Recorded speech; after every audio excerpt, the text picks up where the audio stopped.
Hey man, welcome back to Man Time. Today's episode we're going to talk about the best value chainsaw for the money for firewooding, homesteading. Like if you're on a tight budget, what is the best chainsaw you can possibly buy for the money? Welcome to Man Time.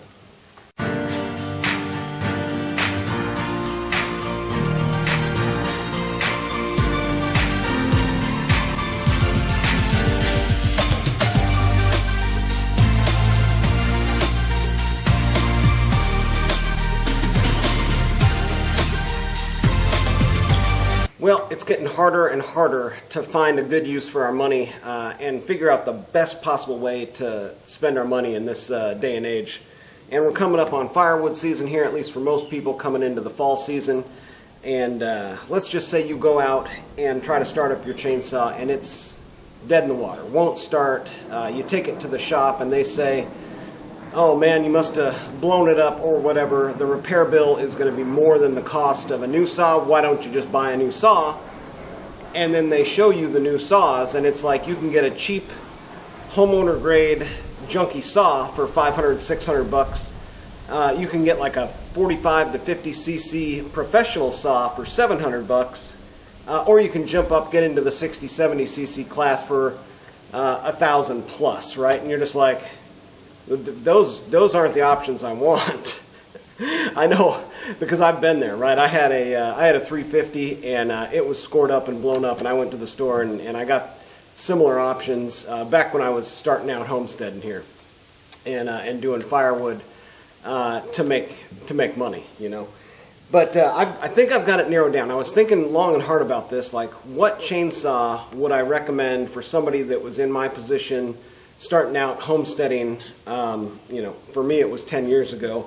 But I started looking on eBay and started looking at the saws that I have and kind of going through and thinking about, like, what if there was a good one saw plan that would include doing basically everything you need to do, right? Felling trees, cutting up firewood, a long list of usefulness for one saw that is not too heavy, where it's not going to be, you know, weighing you down all day, and it's going to be reliable, and you've got spare parts availability, and it's not going to break the bank to buy with the initial purchase price. So I was looking on eBay for all of kind of the different saws. I had it kind of narrowed down to around a 60 cc range. A professional type saw, which is going to be the split magnesium case that a lot of the older saws had, right? This saw right here was from the early 80s. They started this model, the 028 Stihl, in the late 70s. Matter of fact, same with this one. This one is a Husqvarna 61. This one started off in the late 70s. But these are some of my favorite saws. Then you get up into the 90s with the 365, 372 model. With Stihl, you've got the 044, the 440. Somewhere right in that range is kind of where I was playing around. So I got on eBay, started looking at prices for used saws on there, and quickly realized Stihl is not the saw you want to get if you're looking for value for your money in a professional grade type design chainsaw. Stihl is just not the way to go. Stihl's not going to get it done for you. So I basically narrowed it down to 60 cc. But then, you know, started looking at, like I said, Stihl's in that same range. So I looked first at 365 because I was thinking, man, if I could recommend one saw, it'd be a 365, 372. These are running about 500 bucks-ish, 600, somewhere in there. And that's for a used one with unknown running condition. Basically, with any of the eBay saws that you see on there, assume that you're going to have to put a carb kit in, probably fuel lines and impulse, you know, the rubber hoses, and maybe mounts, and possibly a new piston and rings. So you're looking at least 100 bucks on top of the purchase price for basically any eBay saw. So just going off of the eBay price, plan on another 100 bucks. And if you want to, you know, put a new jug on it or something like that, maybe as much as 200 bucks to get a brand new, perfectly running, good saw once you rebuild it and fix it up. So that's what I was looking at. So $500-600 bucks. Nope. Plus an additional 200. That's not where I'm looking at playing. So I dropped down to like a 272 Husqvarna and a Stihl 440 or 044. Man, the Stihl 440s, 044s, you're looking again right about $600. And that saw again was an 80s design, 70s even I think is when they first came out with those.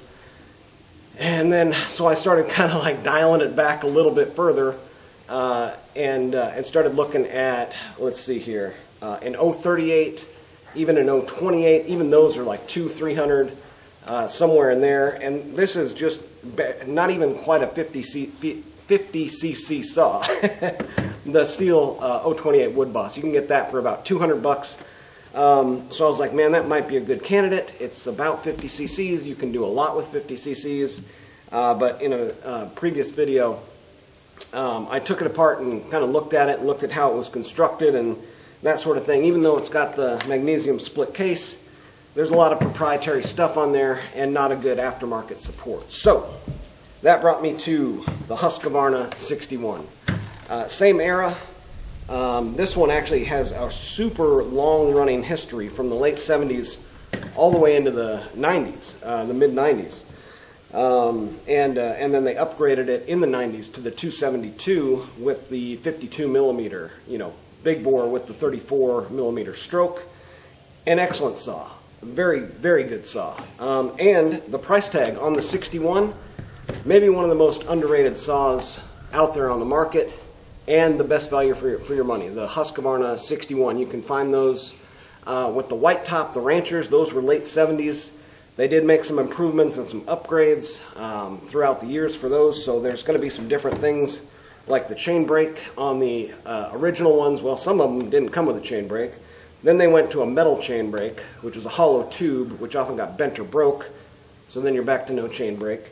And then they also did some upgrades on the carburetor, some upgrades actually on the crankshaft with different teeth or threads on the crankshaft for your clutch. So they moved up to an upgraded clutch.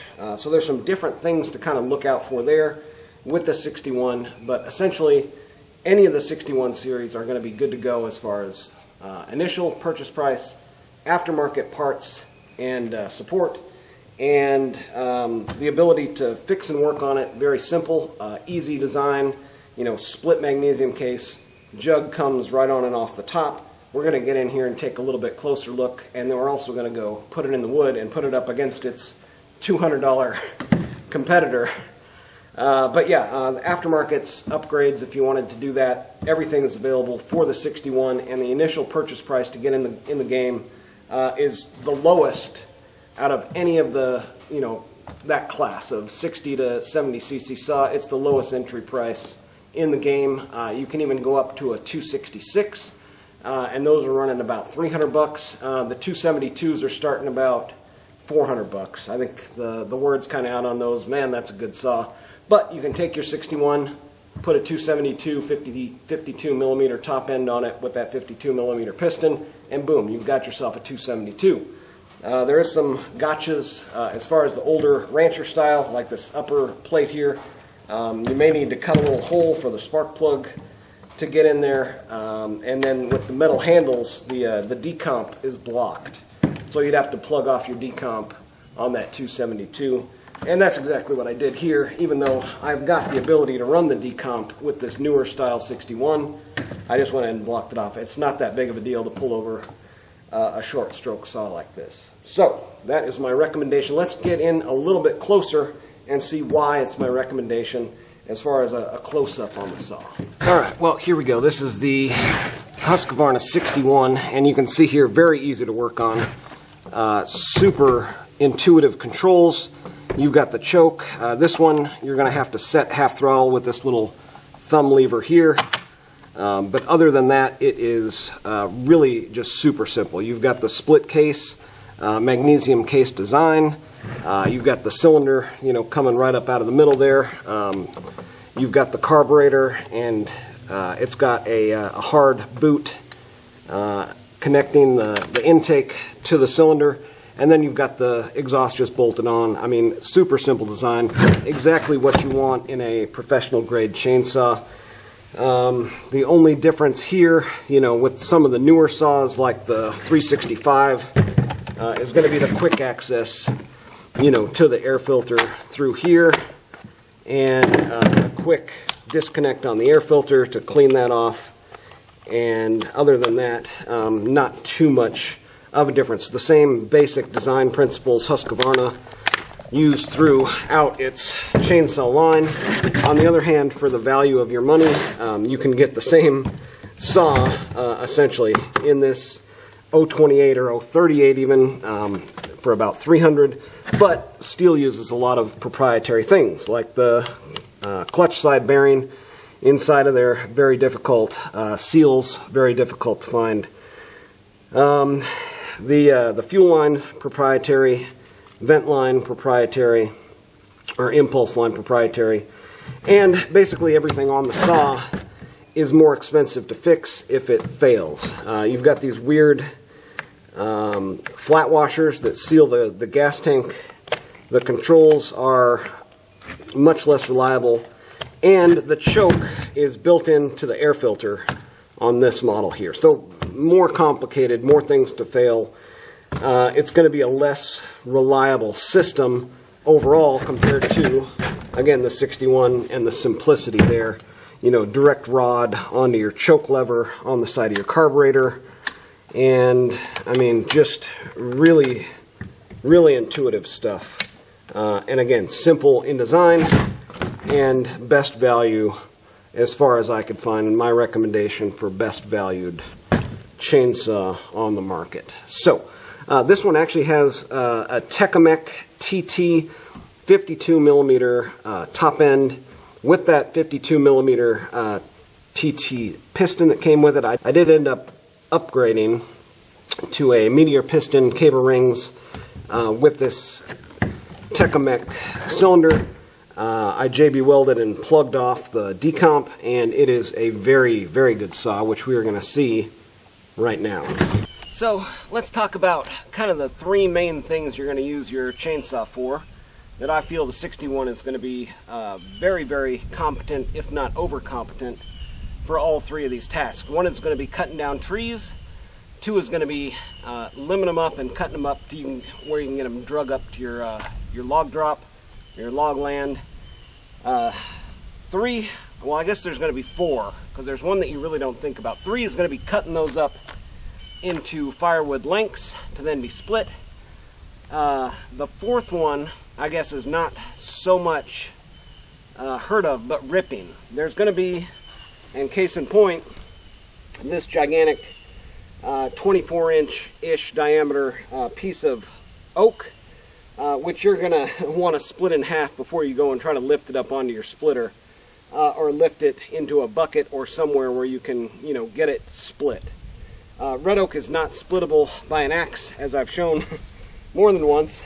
But so I'm going to take you through a couple different things here. I like to run a two-saw plan, so I'll get my handsaw out for marking the logs. Also got this 20-inch length of all-thread. Got a video on that, on how to make that, if you're interested in how to get the perfect length of firewood every time. Well, first we'll jump into the Stihl saw. If you're just a Stihl fanatic and you got to have a Stihl and you don't have a high budget, this is kind of your only option. 150 to 200 bucks on eBay, plus another at least 100 bucks in parts, and then the time you're going to spend trying to find them. You'll get it going. Whoa! And you might get reliability like that first pull.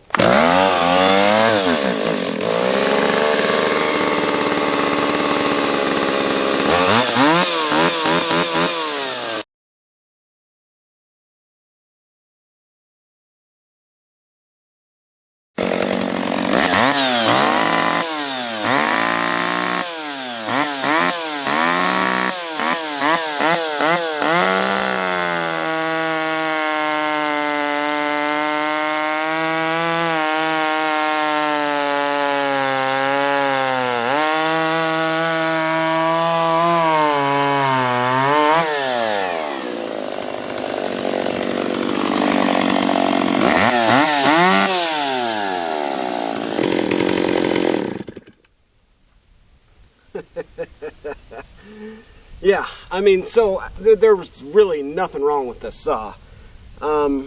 It will run and cut firewood up to bar length. I think this one has got an 18-inch. Oh, this one's only got a 16-inch. It's a 325. A very well-running saw, and it cuts through with a sharp chain, just no problem. So if you are a Stihl guy and you've only got about 150 to 200 bucks to spend, it's out there. It's just not what I'm recommending.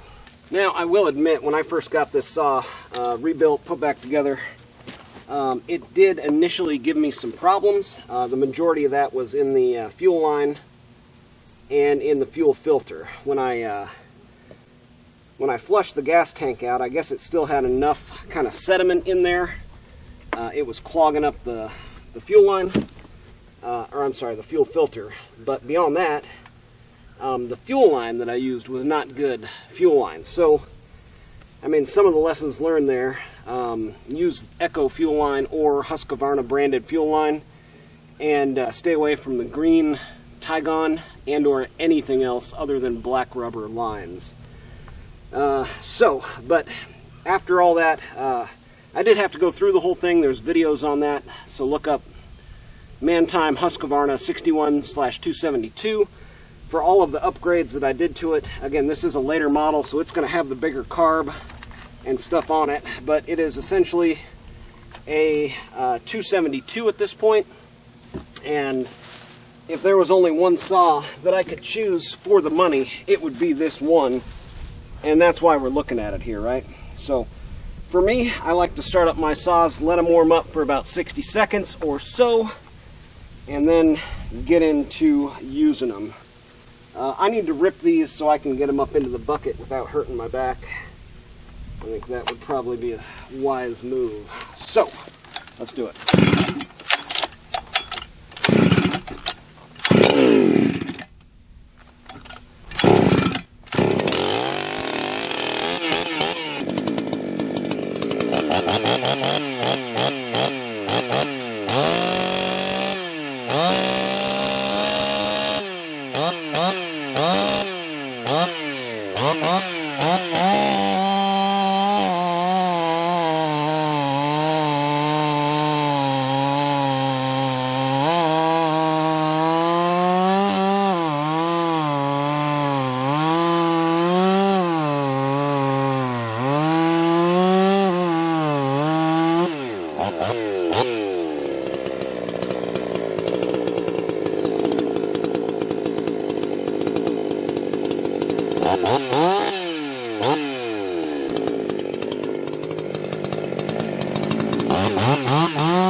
I think that's probably enough to prove my point. 61/272, best value chainsaw for the money. You can get a 61, especially these late model ones that come with the bigger carb. Very little port work, no machine work, and this thing just runs amazing. Again, best value for the money chainsaw out there in my opinion. If you are looking for a good one, this is certainly it. Pulling a 24-inch bar ripping through firewood. I'd struggle to find a modern day saw that's going to compete with this as far as value, and that's why I'm recommending it. So there you go. Anyways, that's going to do it for today on Man Time. Get out there, have you some man time too.